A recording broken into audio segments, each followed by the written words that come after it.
এ পর্বে আমাদের আলোচনা সূরা সাজদার শেষ রুকু, অর্থাৎ তৃতীয় রুকুর তৃতীয় পর্ব, ষষ্ঠ পর্ব। আলহামদুলিল্লাহ ওয়াসসালাতু ওয়াসসালাম আলা রাসূলিল্লাহ ওয়া আলা আলিহি ওয়া সাহবিহি আজমাইন, আম্মা বাদ। আউযু বিল্লাহি মিনাশ শাইতানির রাজীম। বিসমিল্লাহির রহমানির রহিম। রব্বিশ ইশরাহ লি সাদরি ওয়া ইয়াসসির লি আমরি ওয়াহলুল উকদাতাম মিন লিসানি ইয়াফকাহু কাওলি। আয়াত 23 এরশাদ হচ্ছে, ওয়ালাকাদ আতাইনা মূসাল কিতাবা ফালা তাকুন ফি মিররিয়াতিম মিন লিকাইহি ওয়াজআলনাহু হুদাল লিবানি ইসরাঈল। আল্লাহ বলেন, আর আমি তো নবী মূসাকে কিতাব দিয়েছিলাম, অতএব আপনি তার সাক্ষাতের ব্যাপারে সন্দেহ থাকিয়েন না। আর আমি ওই কিতাবকে বানী ইসরাইলের জন্য হেদায়েত স্বরূপ করেছিলাম। তার মানে বলা হয়েছে এটা মেরাজের রাত্রে মুসা আলাইহিস সালামের সাথে আল্লাহ রাসূল সাল্লাল্লাহু আলাইহি সাল্লামের যে সাক্ষাৎ হয়েছিল তার দিকে ইঙ্গিত করা হয়েছে, যে সাক্ষাতে মুসা আলাইহিস সালাম নামাজ কম করার পরামর্শ দিয়েছিলেন। এখানে একে বলতে তাওরাত বা মুসা আলাইহিস সালামকে বোঝানো হয়েছে। তো হাদিসও আসছে যে মুসা আলাইহিস সালামের সাথে আল্লাহ রাসূলের সাক্ষাতের সংবাদ দেওয়া হয়েছে এবং বলা হয়েছে যে আপনি এ সম্পর্কে কোনো সন্দেহ পোষণ করবেন না যে মুসা আলাইহিস সালামের সাথে আপনার সাক্ষাৎ সংগঠিত হবে। সুতরাং মেরাজের রাতে এক সাক্ষাৎকার সংগঠিত হওয়ার কথা বিশুদ্ধ হাদিস দ্বারা প্রমাণিত। অতঃপর কিয়ামতের দিন সাক্ষাৎকার অনুষ্ঠিত হওয়ার কথা প্রমাণিত আছে। আল্লাহ বলেন, ওয়াজআলনা মিনহুম আইম্মাতান ইয়াহদুনা বিআমরিনা লাম্মা সাবারু। আর আমি তাদের মধ্য থেকে বহু নেতা করেছিলাম, তারা আমার আদেশ অনুযায়ী সৎ পথ প্রদর্শন করত যখন তারা ধৈর্য ধারণ করেছিল, আর তারা আমার আয়াতসমূহের প্রতি দৃঢ় বিশ্বাস রাখত। তো এই আয়াত দ্বারা সবর বা ধৈর্যের ফজিলত পরিস্ফুটিত হয়। সবরের অর্থ হলো আল্লাহর আদেশ পালন করতে ও নিষিদ্ধ বস্তু থেকে বিরত থাকতে এবং আল্লাহর রাসূলদেরকে সত্য মনে করে তাদের অনুসরণ করাতে যে কষ্ট আসে তা হাসি মুখে বরণ করা। আল্লাহ তাআলা বলেন, তাদের ধৈর্য ও আল্লাহর আয়াতের উপর দৃঢ় বিশ্বাসের ফলে আমি তাদেরকে দ্বীনী নেতৃত্ব পদের জন্য মনোনীত করেছিলাম। কিন্তু যখন তারা তার বিপরীত আল্লাহর কিতাবে পরিবর্তন ও হেরফের করতে আরম্ভ করলো, তখন তাদের এই সম্মান কেড়ে নেওয়া হলো। সুতরাং এরপর তাদের অন্তর শক্ত হয়ে গেল।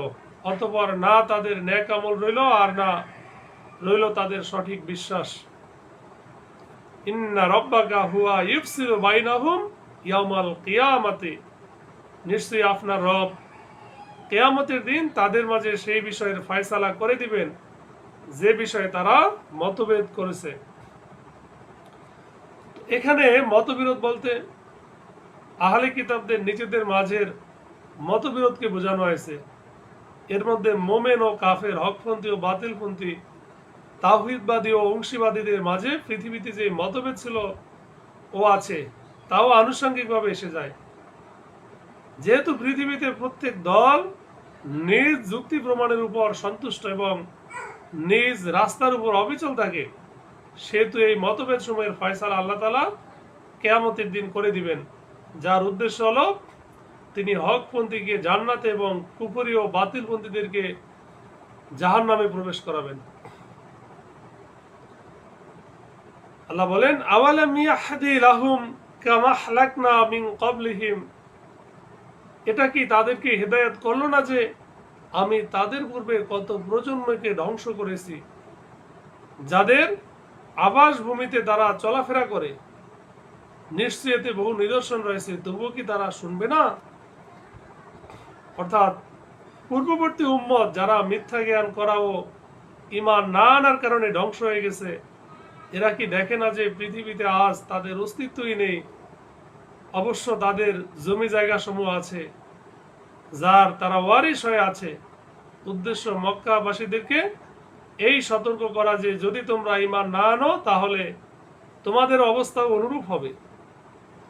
আল্লাহ বলেন, আওয়ালাম ইয়ারাউ আন্না নাসুকুল মাআ ইলাল আরদ, তারা কি লক্ষ্য করে না যে আমি শুকনো ভূমিতে পানি প্রবাহিত করি, অতঃপর তা দিয়ে শস্য উদ্গত করি, যা থেকে তাদের গবাদি পশু তারা নিজেরা খাদ্য গ্রহণ করে, তবুও কি তারা লক্ষ্য করবে না?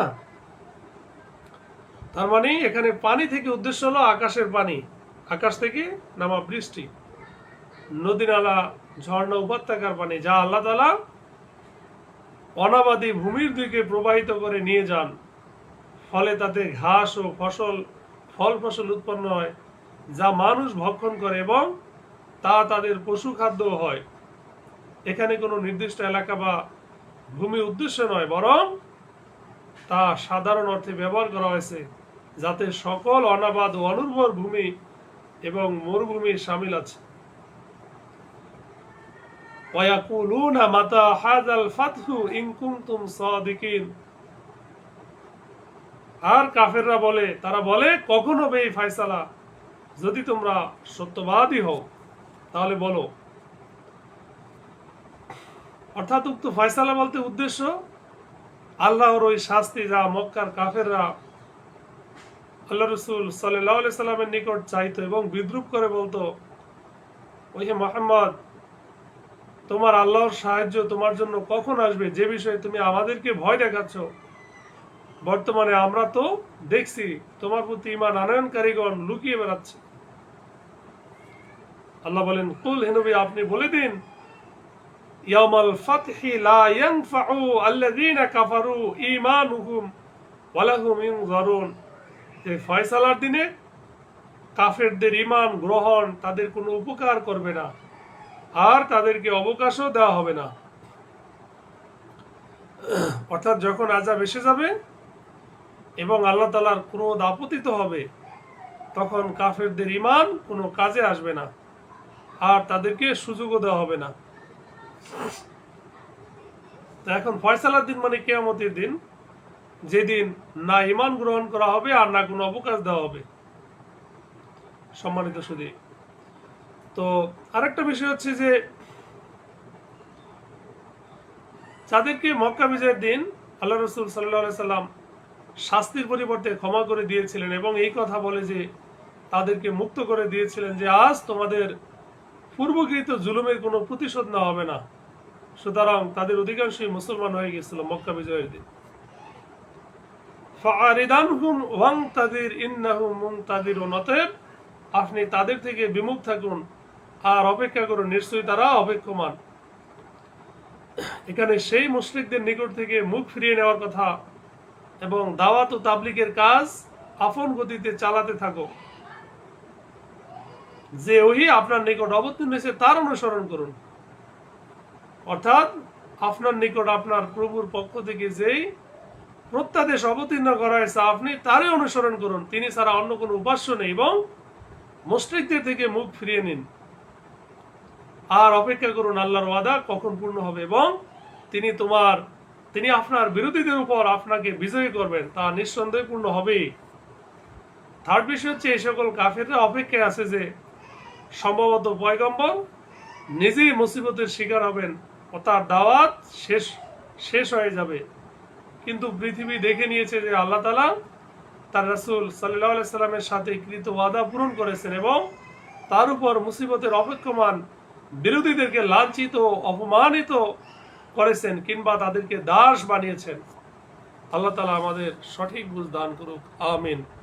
আখিরে দাওয়ানা আনিল হামদুলিল্লাহি রাব্বিল আলামিন। আসসালামু আলাইকুম ওয়া রাহমাতুল্লাহি ওয়া বারাকাতুহু।